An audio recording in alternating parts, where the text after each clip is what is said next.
mga pinaka nakakalason na karne ng hayop dito sa Pilipinas. Ito yung mga kailangan nating iwasang kainin para hindi edo.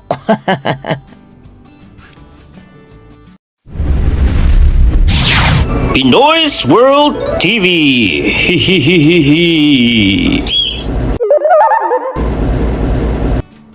Number 12. Acetes or alamang mula sa Red Tide area. Unahin natin itong maliit pero traidor. Hindi ito delikado dahil marumi lang, kundi dahil pwede itong magdala ng red tide toxin kapag galing sa lugar na may toxic red tide. Kapag akala ng iba ginagawang bagoong o niluluto ng matagal, ligtas na. Pero sa paralytic shellfish poison o PSP, ang lason ay kumakapit sa seafood at hindi basta nawawala sa luto. Ang unyang senyales, pagmamanhid ng labi at dila, hilo, pagsusuka at panghihina.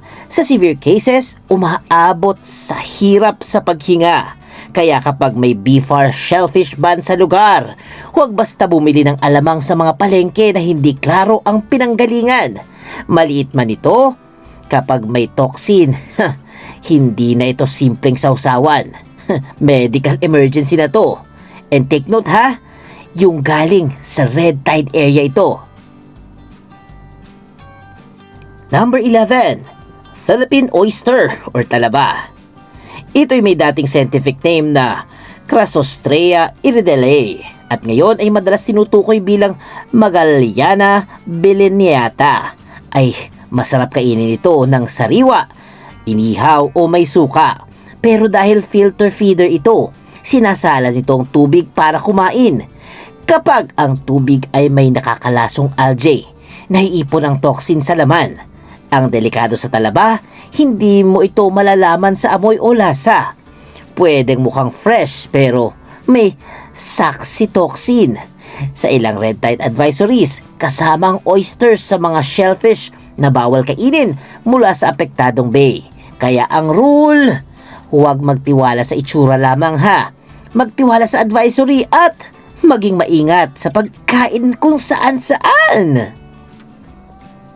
Number 10. Blood cockle or Anadara granosa. Isang uri ng kabibi na kamukha ng ibang halaan or cockle sa palengke. Tinatawag itong blood dahil mapula ang laman nito. Dahil filter feeder din ito, pwede nitong ipunin ang PSP toxins kapag galing sa red tide waters. Ang nakakatakot dito, super bilis ng epekto. Sa loob lamang ng 30 minutes, pwede magsimula ang tingling sa bibig at mukha na rin. Kapag mataas ang dose, susunod ang pandalambot, hirap magsalita at respiratory paralysis. At dahil pare-pareho ang itsura ng maraming kabibi sa palengke, mahalaga na alam ng nagtitinda at bumibili kung saan ito nanggagaling. Number 9. Asian moon scallop or Amusium pleuronectes. Ito'y isa pang shellfish na pwedeng maapektuhan ng red tide. Sa Pilipinas, may mga lumang report na ang scallops ay kabilang sa shellfish na nagkakaroon ng toxicity. Bagamat mas kilalang tahong bilang pangunahing sangkot sa maraming kaso. Ang toxin ay nasa laman at minsan mas mataas sa internal parts. Kaya kahit social tingnan ng scallop, pati sa plato. Kapag galing ito sa lugar na may shellfish ban, super delikado pa rin. Hindi porket mahal o restaurant ang pinagbilhan, automatic na ligtas na. Ang red tide toxin ay walang pinipiling presyo. Number 8. Spotted rabbit fish or Siganus guttatus. Ito ay kamag-anak ng mga isdang tinatawag na kitong o danggit sa ilang lugar. Ito'y kabilang sa reef fishes na nakita sa mga pag-aaral sa Pilipinas na maaari magkaroon ng ciguatoxin. Hindi ito laging lason, pero kapag kumain ito sa reef area na may toxin-producing algae, naiipon ang lason ng katawan. Ang ciguatera ay kakaiba dahil bukod sa pagsusukat pagtatae, pwedeng magkaroon ng hot-cold reversal. Ang malamig na pakiramdam, mainit. Ang mainit na pakiramdam, malamig. Pwede ring tumagal ang pangangati at nerve pain ng ilang linggo o buwan. Kaya kung galing sa reef area na may history ng poisoning, huwag isama ang lamang loob sa pagkain, okay? Number 7. Leopard Coral Grouper o Plectrophomus leopardus. Ito'y isang mamahaling uri ng lapu-lapu. Dito pumapasok ang isang importanteng lesson. Hindi lahat ng mahal na isda ay ligtas. Sa ciguatera, mas lumalaki ang risk habang nasa reef food chain ang isda. Kumakain ang maliliit ng algae. Kinakain sila ng mga mas malalaki at naiipon ang toxin sa predator fish. Mas delikado rin ang ulo, atay, bituka at itlog ng isda dahil dito madalas concentrated ang toxins. Kaya sa mga lugar na may history ng ciguatera, iwasan ang sobrang laking reef fish, lalo na kung hindi sigurado ang pinanggalingan. Number 6. Green blotch parrotfish or Scarus kuoyi. Ito isdang parang may tuka at mahalaga sa reef dahil kumakain ito ng algae. Pero dahil doon din nagsisimula ang ciguatoxin chain.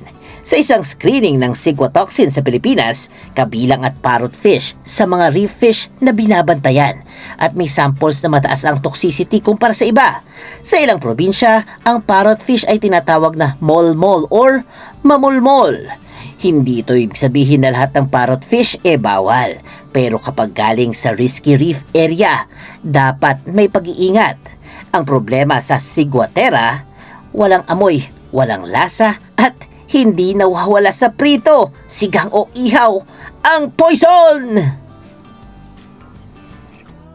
Number 5. Black Spotted Moray Eel or Gymnothorax melanospilus. Isa sa mga igat dagat na nakatira sa coral reefs. Sa ibang lugar, kinakain ang moray eel pero isa ito sa mga high-risk fish para sa ciguatera. Dahil predator ito, pwede nitong maipon ang toxins mula sa kinakain nitong maliliit na isda. Sa International Food Safety Guidelines, kasama ang moray eel sa mga isdang dapat iwasan sa ciguatera-prone areas. Ang nakakatakot, pwedeng sabay-sabay tamaan ng buong pamilya o barkada kung iisang isda ang pinagsaluhan. At hindi sapat ang matagal ko nang kinakain yan. Dahil ang toxicity ay depende sa lugar at depende din sa panahon. Number 4. Great Barracuda or Sphaerina barracuda. Ito ay mabilis, matulis ang ngipin at nasa tuktok ng reef food chain. Kaya mataas ang risk nito sa ciguatera. May documented outbreak pa sa mga Filipino seafarer matapos kumain ng barracuda. Lahat ng 8 kumain nagkasakit. Tipikal na sintomas ng diarrhea, pagsusuka, panghihina, pangangati at kakaibang sensitivity sa lamig. Sa Pilipinas, may mga ulat din ng suspected ciguatera mula sa barracuda. Kaya kung malaking barracuda ang inaalok, lalo na galing sa reef area, huwag magpakahiro ha. Hindi nasusukat sa tapang ang pagkain ng isdang pwedeng may neurotoxin. Huwag na magyabang. Number 3. Green mussel or tahong, Perna viridis. Ito rin ang isa sa pinaka-dokumentadong sanhi ng paralytic shellfish poisoning sa Pilipinas noong 2013. Sa Tarangnan, Western Samar, 31 cases at 2 deaths ang naitala matapos kumain ng green mussel at sabaw nito na may saxitoxin. May report din na mula 1983 hanggang 2002, umaabot na mahigit 2,000 PSP cases at 120 deaths sa Pilipinas. At kadalasan, sangkot dito ang green mussels at iba pang kumakain ng red tide infected green mussels. Kaya delikado ang sabaw ng tahong. Sa pagpakulo, pwedeng lumipat ang mga mag-concentrate ang toxin sa broth. Hindi sapat ang mainit naman ang sabaw. Sapat? Mag-ingat, okay? Siguraduhin malinis ang pinagmulan ng mga kinakain natin. Number 2, green sea turtle or Chelonia midas or ang pawikan. Protektado ito, endangered at bawal hulihin, ibenta o kainin sa ilalim ng wildlife law. Pero sa nangyayari pa ring mga kakaibang sitwasyon, dumarating tayo sa trahedya. Ang green sea turtle maaaring magdulot ng chelonitoxism, isang uri ng poisoning mula sa toxins na naiipon sa katawan ng pawikan mula sa kinain nito, gaya ng toxic algae. Noong 2024, sa Maguindanao del Norte, 3 ang nasawi at 35 ang naospital matapos kumain ng nilutong pawikan. Noong 2013 naman, sa Eastern Samar, 68 ang nagkasakit at 4 ang nasawi din sa turtle meat poisoning. Maging ang hawksbill sea turtle, Eretmocheles imbricata, kilala rin sa risk ng chelonitoxism sa ibang outbreaks. Ang mas nakakatakot, maaaring toxic ang karni kahit ulo nito at walang simpleng paraan para malaman kung safe. Kaya ang pinakaligtas makabayan. Huwag kainin at huwag hulihin ang mga pawikan.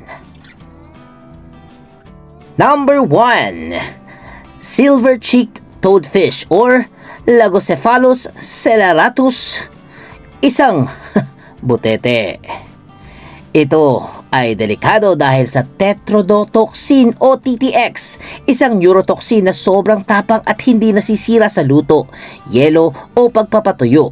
Sa dokumentadong outbreak sa Labrador, Pangasinan noong 1989, 16 sa 17 katao ang nagkasakit matapos kumain ng malaking roasted pufferfish at 4 ang nasawi. Ang symptoms ay pwedeng magsimula sa pagmamanhid ng labi, dila, tusok-tusok sa kamay at paa, panghihina hanggang paralysis at paghinto ng paghinga. Ang mas nakakatakot dito, minsan gising pa ang biktima pero hindi na makagalaw. Walang antidote ang TTX, supportive care lang sa ospital. May mga mas bagong ulat na pufferfish poisoning sa Mindanao kasama ang mga naospital at nasawi. Kaya kahit may magsabing marunong ako maglinis ng butete, wag sugalan ng buhay ha. Maabuti ng mag-ingat. At yan ang mga pinakadelikadong karne ng hayop na makikita sa Pilipinas. Dito sa atin, hindi lahat ng delikado ay mukhang delikado. Minsan, nasa sabaw ng tahong, laman ng isda o karne ng hayop na bawal naman talagang kainin. Kaya, pag may mga babala, warnings from the government, sundin na lang. At syempre, iwasan na lang to. Wala namang mawawala kung mag-iingat, diba? Kaya kung may karanasan kayong malason or food poison sa mga karning ito, please comment. Hindi na ako uulit.